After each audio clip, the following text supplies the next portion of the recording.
Success platform channel पर Delhi police के सभी भावी सिपाहियों का स्वागत है। Math set number 36 16/12/2020 first shift में जो आपके 15 क्वेश्चन पूछे गए, इन 15 क्वेश्चन को हम ट्रिक और कॉन्सेप्ट के साथ सोल्व करेंगे। लास्ट संडे बच्चों मेरे हाथ में राइट हैंड साइड पर चोट लग गई थी, जिसके कारण 10 टांके आए हैं। इसलिए आपकी मैथ की और रीजनिंग की क्लास सावन सर सोल्व करा रहे हैं। अभी तक हम 36 सेट कर चुके हैं। 36 नंबर हमारा सेट है। 2 सेट और कंप्लीट कराने के बाद आपके दिल्ली पुलिस कांस्टेबल 2020 में जो 38 शिफ्ट में पेपर हुए थे सभी सोल्व हो जाएंगे। इसके बाद हम 2017, 2014 और 2015 के प्रीवियस ईयर सोल्व करेंगे, जिसमें आपके पैटेंट और एग्जाम क्वेश्चन के लेवल बिल्कुल अलग है। वो भी आपको कवर करने जरूरी है। टेक्निकल क्वेश्चन है सारे, वो मैं ही सोल्व कराऊंगा, क्योंकि 3-4 दिनों में मेरे हाथ के टांगे ठीक हो जाएंगे। अभी सावन सर क्लास स्टार्ट कर रहे हैं आपकी। आपको कंप्लीट क्लास देखनी है और अच्छे से अपने मैथ की प्रैक्टिस करनी है 3-4 दिन और। सावन सर क्लास स्टार्ट कराए ने, क्लास स्टार्ट करते हैं। Question number 1। एक दुकानदार को 1530 लागत मूल्य वाली एक कमीज का कितना मूल्य अंकित करना चाहिए कि उसे 15% की छूट देने के बाद भी 25% का लाभ अर्जित हो। ठीक है, इतना क्या आएगी? जो 1500 रुपए की 1530 की लागत वाली मूल्य है, उस पर कितना कह रहा है? 125, यानी कि 125% का लाभ हो। ठीक, 125/100 अंकित मूल्य मान लिया हमने x। ठीक है, x पे कितनी परसेंट छूट दे रहा? 15%। 15 का मतलब 85/100। इस 100 से 100 कट जाएगा। इसे हम काट लेते हैं 5 से। 17×5 = 85। 5 से काटेंगे तो आ जाएगा 25। इब 17 से डिवाइड करेंगे 153 को, कितना आ जाएगा? 17 निम्न 153, यानी कि 90। 25 गुणा 90, 25 गुणा 90, यानी कि x बराबर क्या है? 25 गुणा 90।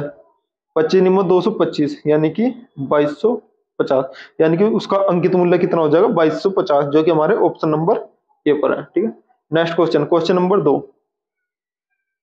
एक कर्मचारी की मजदूरी 20% बढ़ाई जाती है। मूल रूप से वह प्रति सप्ताह 3000 प्राप्त करता रहा है। यदि काम के 10% कम कर दिया जाए तो वह प्रति सप्ताह उसकी मजदूरी क्या होगी? कितने कमा रहा वो? 30,000 रुपये। ठीक है, ये भी इसमें कितने बढ़ा दिए उसकी? 20% बढ़ाई मजदूर 20/100। ये वो क्या कह रहा है कि जो मजदूरी दी जाती है ना, वो घंटों के हिसाब से दी जाती है, लेकिन उसने क्या किया? उसके 10% घंटे कम कर दिए, यानी कि 90/100। अब हम इसको हल कर लेते हैं। 1 2 0 1 2 0। ठीक है, 100 तो 2 0 से 2 0 कट जाएगा। अब हम इसे गुणा करने के बाद आ जाएगा ये 3240, यानी कि उसकी जो अब वर्तमान मजदूरी दी जाएगी, अब उस प्रति सप्ताह उसकी मजदूरी कितनी हो जाएगी? 3240, जो कि हमारे ऑप्शन नंबर बी पर है। ठीक है, अब नेक्स्ट क्वेश्चन नंबर 3। 3 वर्ष पूर्व पति पत्नी और उसकी 2 पुत्रों की औसत आयु 28 वर्ष थी और 5 वर्ष पूर्व पत्नी और 2 पुत्रों की औसत आयु 20 वर्ष थी। पति की वर्तमान आयु वर्षों में कितनी है? ठीक है, इसने क्या कहा कि 3 वर्ष पूर्व, 3 वर्ष पूर्व। ठीक, 3 वर्ष पूर्व। ये 3 वर्ष पूर्व क्या होगा? उसकी हस्बैंड, वाइफ, 2 डॉटर, कितने? 2 डॉटर। इनकी औसत आयु कितनी है? 28। 28 गुणा 3, 28 कितने हो जाएंगे? ये हो जाएंगे 112। ठीक है, यानी कि 3 वर्ष पूर्व उनकी कितनी आयु थी? 112। ठीक है, 5 वर्ष पूर्व, 5 वर्ष पूर्व, 5 वर्ष पूर्व किसकी होगी?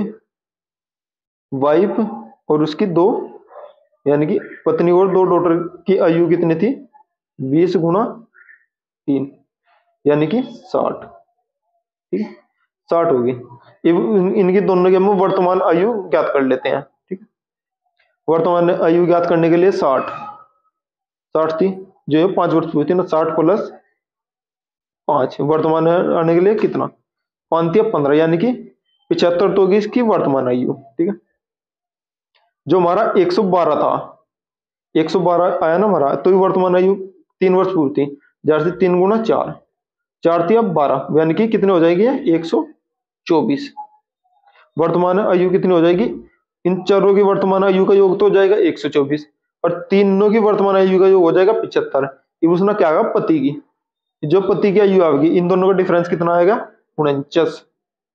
ठीक है, तो पति की वर्तमान आयु क्या हो जाएगी 49 वर्ष। ठीक है, ये बात हमारा नेक्स्ट क्वेश्चन नंबर 4। 4 गुना 0.3 गुना 0.05 गुना 0.006 गुना 700 का मान कितना होगा। ठीक है, अब हम इसमें देख लेते हैं, ये 4 है, 4 गुना 3/10 गुना 5/100। हम यह कर लेते हैं, जो पॉइंट है ना हम इसको हटा लेते हैं गेली। ठीक है, अब 6/1 क्या गया 30। ठीक, गुणा 700। ठीक, अब हम इसमें जीरो काट लेते हैं, 1 2 1 2। ठीक, 5 दूनी 10, 2 2 तिया 6। ठीक, अब हम इनकी गुणा कर लेते हैं। ठीक, 3 तिया 9, 9 चौक 36, 36 सत्ते 36 सत्ते कितने हो जाएंगे, ये हो जाएंगे 252। ठीक, बटे कितने आ जाएगा 2 जीरो और 1 3 जीरो, यानी कि 1000। तो इसका हो जाएगा 0.252। ठीक है, जो कि हमारे कौन से ऑप्शन नंबर है, कौन सा option number, option number D पर है। ठीक है, इसका राइट आंसर है ऑप्शन नंबर डी। ठीक है, नेक्स्ट क्वेश्चन नंबर 5। दो वातानुकूलों के लागत मूल्य का योग 95,000 है। एक वातानुकूल 10% लाभ पर, दूसरा 20% की हानि पर बेचा गया, यदि उनके विक्रय मूल्य समान है, दोनों वातानुकूल लागत मूल्य कितना है। ठीक है, यानी कि एक वस्तु का अंकित, एक वस्तु का लागत मूल्य x रुपए है, दूसरी का y रुपए है। इसने क्या कहा कि उनका लागत मूल्य समान है, यानी कि एक को कितने पर बेच रहा है, 10% के लाभ पर, यानी 110/100। ठीक, दूसरा क्या कितना कह रहा 20% की हानि, यानी कि 80/100।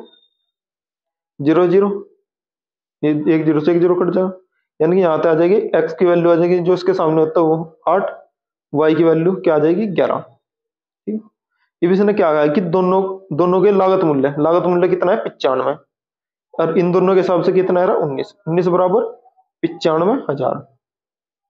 तो एक बराबर आ जाएगा 5,000। ठीक है, एक बराबर 5,000 आ गया, तो उसने क्या पूछा है कि दोनों वादन को लागत मूल्य, ये 5 की गुणा हम इसमें करेंगे, 5 की गुणा इसमें x वाले में करते सर कितना आ जाएगा 8,000। 8 5 की गुणा 8 में करते सर आ जाएगा कितना आ जाएगा 4,000। 4,000 कौन से ऑप्शन है, ऑप्शन नंबर डी में है। और 11 में 5 की गुणा करने के बाद कितना आ जाएगा 5,000, यानी कि 5,000 की गुणा करनी है। ठीक है, जो कितना आ जाएगा 55,000, 11 पंजे 55,000, क्या जो कि हमारे ऑप्शन नंबर डी में है। इसका right answer option number D. ठीक है, नेक्स्ट क्वेश्चन नंबर 6। 45,000 की वो 4500 की एक धनराशि को 4.5% साधारण ब्याज की दर से के रूप में 810 रुपए प्राप्त करने के लिए कितना समय लगेगा, वो भी वर्षों में। ठीक है, 4500 रुपए की धनराशि कितने 4.5 4.5 गुणा टी, टी को समय से डिनोट करते हैं बटे 100 बराबर 810। ये पॉइंट हटा के यहाँ कर दी 0। ठीक है, एक 2 जीरो से 2 जीरो कट जाएगा। ठीक है, अब हम इसे काटते हैं 5 दूनी 10, पनिम 45, 9 तो हम इसे काटेंगे 9 81 90, 45 दूनी 90, यानी कि जो टी के बराबर है 2 गुना 2, यानी कि जो समय आ जाएगा वो आ जाएगा कितना 4 बार, जो कि हमारे ऑप्शन नंबर सी पर है। ठीक, ये आएगा नेक्स्ट क्वेश्चन नंबर 7। ठीक है, इसने कहा कि बी ए से 2 गुना अधिक कुशल कारीगर है और एक साथ कार्य मिलकर में किसी काम को 16 दिन में पूरा कर सकते हैं। अकेला ए उस काम को कितने दिन में करेगा। ठीक है, जो हमारे है ए और बी, इसने क्या कहा कि जो ए है ना, ए अगर एक काम करे तो बी कितना काम करेगा 2 दिन में। जो क्या होती है हमारी इनकी समता, समता का उल्टा होता है दिन, यानी कि अगर ए 2 दिन ले रहा है बी कितने दिन लेगा 1। ठीक है, उसने क्या कहा कि कुल काम कितना, हम कुल काम देख लेते हैं, कुल 16 दिनों में कर रहे दोनों मिलकर, जैसे बता एक और 2 3, यानी कि 48 दिनों में काम कर लेंगे। 48 दिन कुल कार्य कितना होगा हमारा 48 दिन, वो कुल कार्य 48। एक इसने पूछा है कि ए अकेला उस काम को कितने दिन में करेगा। एक की क्षमता कितनी है, एक दिन की, यानी कि एक दिन में कितना काम कर रहा, एक। तो जाहिर सी बात है एक एक दिन में कर रहा तो 48 काम कितने दिन में करेगा, 48 दिन में। अब 48 दिन में कर रहा तो जो कि हमारा कौन से ऑप्शन नंबर सी पे है। ठीक है, नेक्स्ट क्वेश्चन नंबर 8। 20 मीटर लंबी और 10 मीटर चौड़ी पानी की एक टंकी में 20 पत्थर डुबोए जाते हैं। यदि एक पत्थर द्वारा जल का औसत विस्थापन 4 मीटर है तो विस्थापन में जल स्तर का उठना सेंटीमीटर में कितना होगा। ठीक है, इसमें क्या होगा, 20 मीटर है जो एक पत्थर है, जो कितना आयतन कर रहा, 20 मीटर है ना, जो एक पत्थर कितना औसत विस्थापन करता है, 4, यानी 20 पत्थर द्वारा कितना विस्थापित होगा आयतन में, 20 गुना 4 यानी कि 80 मीटर। जो वो होगा ना आयतन, उसका कितना हो जाएगा, 20 पत्थरों का आयतन हो जाएगा 80 मीटर। और जल स्तर कितना उठ रहा, एच। मान लिया जल स्तर कितना उठ रहा, एच। इसमें देखते हैं टंकी का आयतन। टंकी का आयतन क्या हो जाएगा, इसमें क्या होगा, टंकी का आयतन हो जाएगा बराबर पत्थर का आयतन। टंकी का आयतन हो जाएगा लंबाई गुना चौड़ाई गुना ऊंचाई। ठीक है, ये पत्थर का कितना आयतन है, 80। ठीक है, 20 चौक 80, 2 पंजे 10, यानी कि आ जाएगा एच बराबर आ जाएगा 2/5, यानी कि 0.4, यानी ये आ जाएगा क्या, 4 क्या आ जाएगा मीटर में, क्योंकि हमने एच मीटर माना था, यानी कि 4 मीटर बराबर 0.4 मीटर या 40 सेंटीमीटर, क्योंकि इसने आंसर हमें क्या पूछा है, सेंटीमीटर है, में जो कि हमारा आंसर है ऑप्शन नंबर सी पर है। ठीक है, नेक्स्ट क्वेश्चन नंबर 9। 3 प्राकृतिक संख्याओं के वर्गों का योग 136 है, जबकि उनमें से 2 संख्याओं का गुणनफल का योग 132 है। उन तीनों संख्याओं का योग कितना होगा। ठीक, यानी कि उनमें से 2 संख्याओं के गुणनफलों का योग कितना है। ठीक, इसमें हमारी 3 संख्या मान लेते हैं हम, एक्स वाई और जेड, ये हमारी 3 संख्याएं हैं। ठीक, इसमें क्या का वर्गों का योग, x square plus y square plus z square बराबर 136। ठीक है, इसने क्या कि 2 संख्याएं एक्स वाई, ठीक है, plus Y Z plus Z X, इन सब का गुणनफल, इन सब का गुणा करने के बाद जो योग आया वो कितना आया है, इसने 132। ठीक है, अब हमारा जो होता है ना, जो सूत्र होता है x plus y plus z का वर्ग का स्क्वायर का सूत्र होता है x square plus y square plus z square plus 2xy z। ठीक है, जो हम लिख लेते हैं, चलो एक बार लिख लेते हैं, x plus y plus z, ठीक है, इसका square, x square plus y square plus z square plus 2 हम बाहर ले लिया, x y plus Y Z plus Z x. ठीक है, ये हमारा सूत्र होगा। ठीक, इसने एक्स वाई जेड की x square plus y square plus z square की वैल्यू कितनी दे रखी, 136। ठीक है, प्लस 2 गुणा, इसका वैल्यू क्या दे रखी, 132। ठीक है, 136 प्लस 132, 2 गुणा 132, इन्हें जोड़ने पर कितना आ जाएगा, 136 प्लस 132 264, इनका ये कितना आ जाएगा, 400। अब हमें याद क्या करना है कि तीनों संख्याओं का योग, जो हमारा योग क्या बनना है, स्क्वायर में। जब ये 400 हमारा इन संख्याओं के वर्गों स्क्वायर में 400 आ रहा है, तो जाहिर सी बात है 400 का वर्गमूल क्या हो जाएगा, 20, यानी कि x plus y plus z बराबर कितना आ जाएगा, 20, जो कि हमारा राइट आंसर, तीनों संख्याओं का योग कितना हो जाएगा, 20, जो कि हमारा right answer option number B पर है। ठीक है, नेक्स्ट क्वेश्चन नंबर 10। 2 छात्र ए और बी के प्राप्तों का अनुपात 7:5 है। यदि उनके प्राप्तों का योग 240 है और उनके प्राप्तों के प्रतिशत का औसत 60 है, तो परीक्षा का पूर्णांक कितना होगा। ठीक है, ए और बी, ए और बी, ठीक, इसमें क्या होगा कि 5 और 7 के अनुपात में है, नहीं, ए के 7 है, बी के 5 है, इन दोनों का योग कितना हो रहा है, 12। ठीक है, लेकिन वो 12 की बजाय कितना कह रहा है, 240। ठीक है, अब यानी कि 12 दूनी 24, यानी कि एक बराबर क्या आ जाएगा, 20।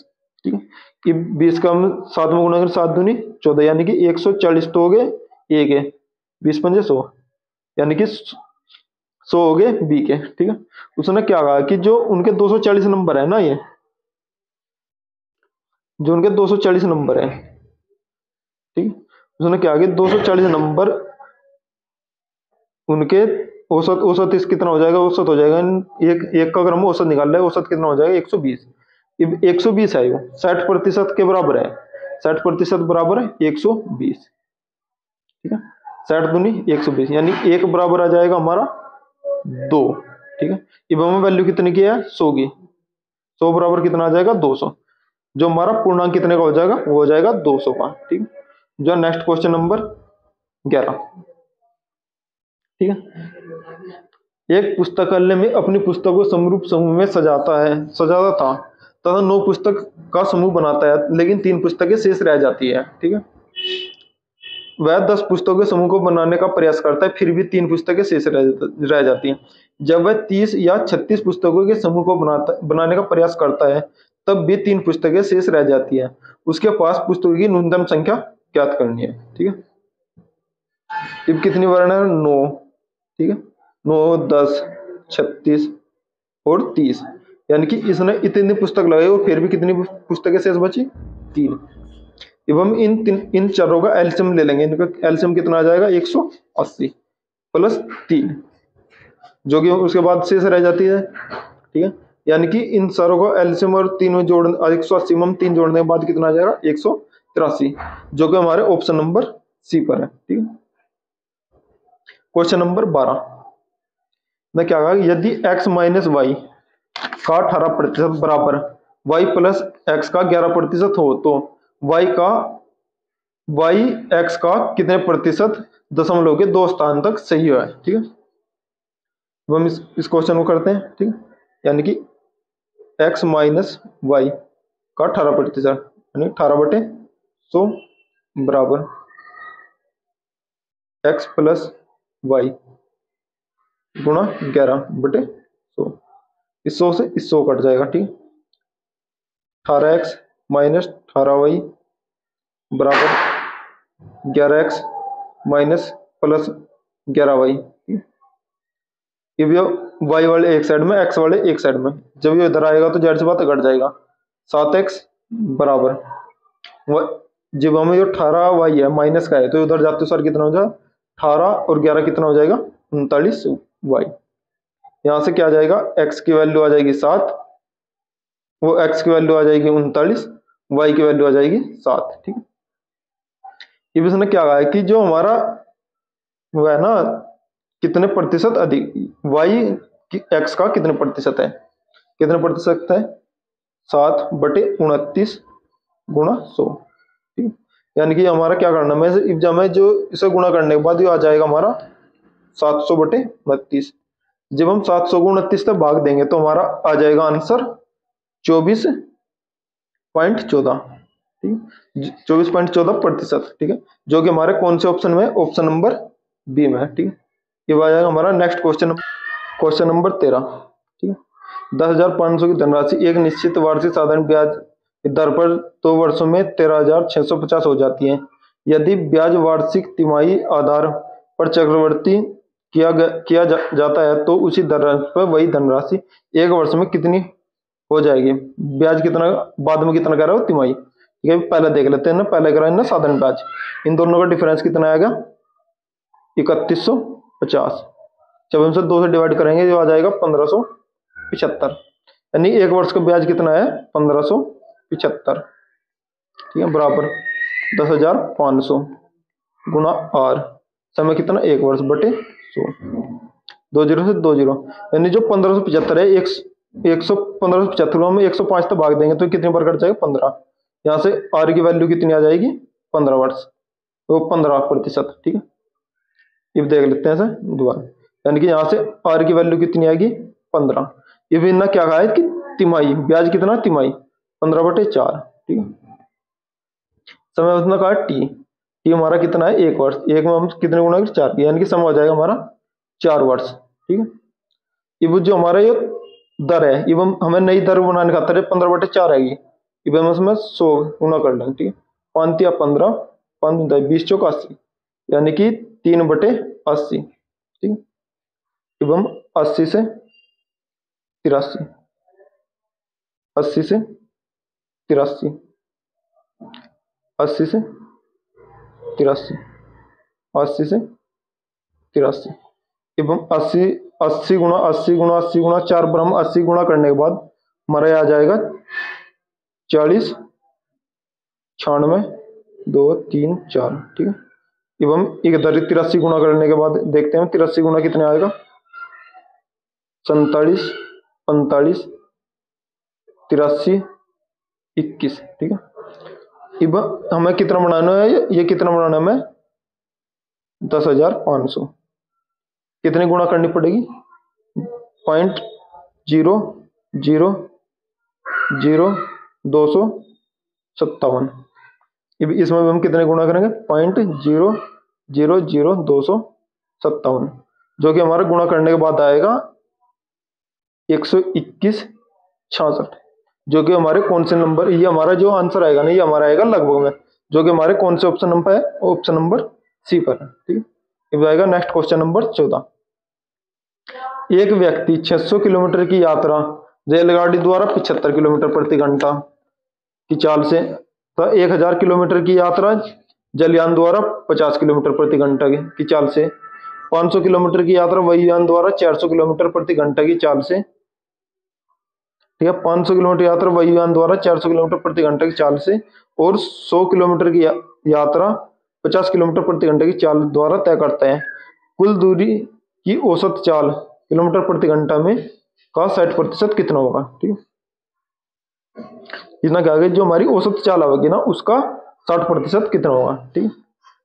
एवं देख लेते हैं कुल दूरी, कुल दूरी उसने कितनी कहा है कि 600, ठीक है, यानी 600, फिर कितना कहा, कितनी, 1000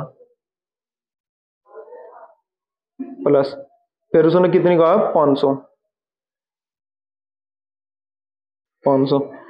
फिर उसने कितनी कितनी चली वो 100 किलोमीटर,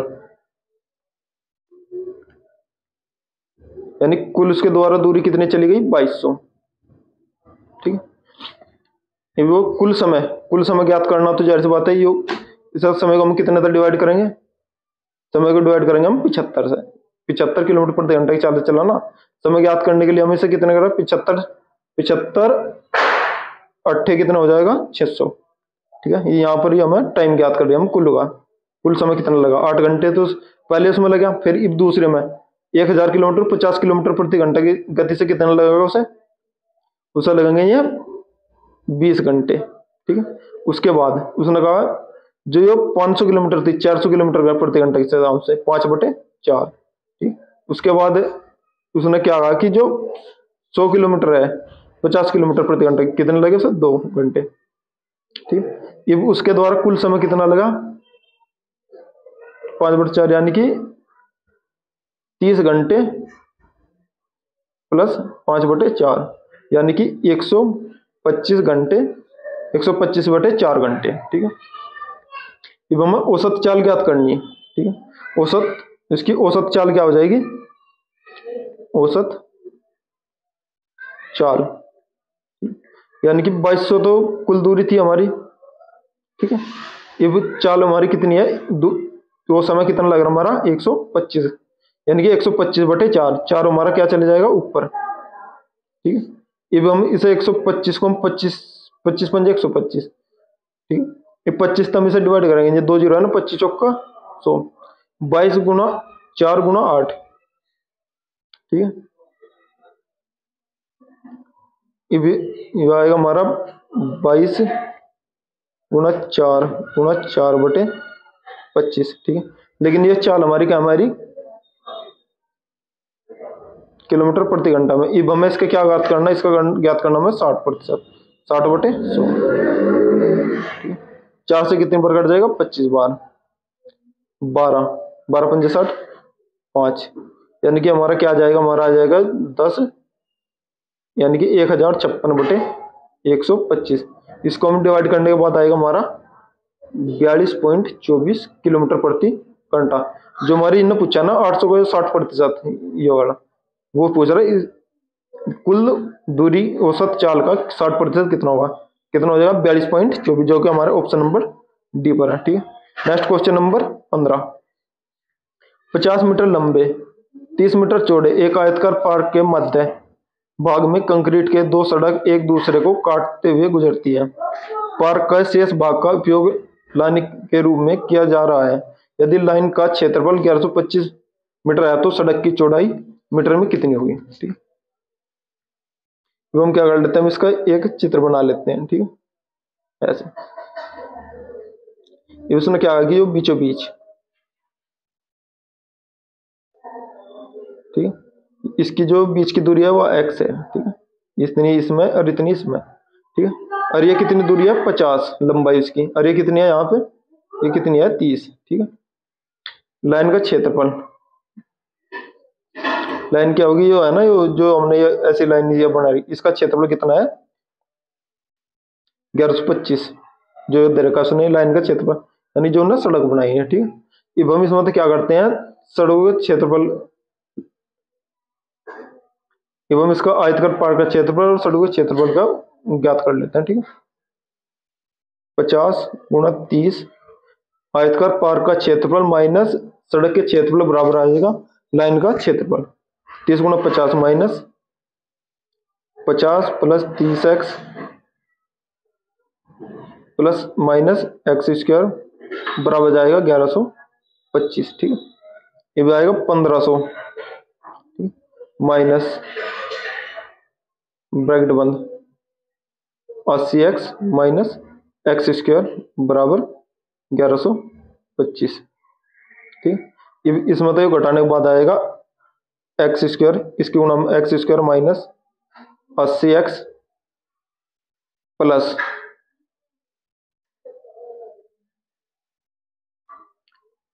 प्लस आ जाएगा 375। ठीक, अब हम इसका गुणा करके देख लेते हैं। 75 पंजे 80 के हम ऐसे फैक्टर कर ले जो 375 हो जाए।